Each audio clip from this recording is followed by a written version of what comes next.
it's great to have research in these parks. Yeah. And it's really interesting to find out about these animals. We never knew anything about it.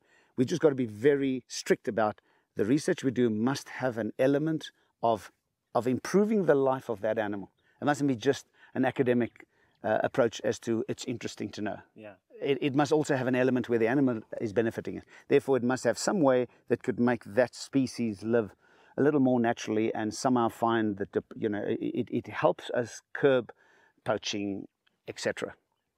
That is a very important part of it. But if these parks didn't have guests coming to see them, they would not survive. So it's great to have the research, but the park's sole survival is because of people coming to see them. They're coming to photograph it. And they walk away just leaving footprints, not a skin or a cape or something like that. They don't remove an animal. And for me, it was the most efficient way of keeping a park alive. A conservation area, I believe these days, governments would not support them indefinitely if they didn't have an income. And they also didn't benefit the people around them.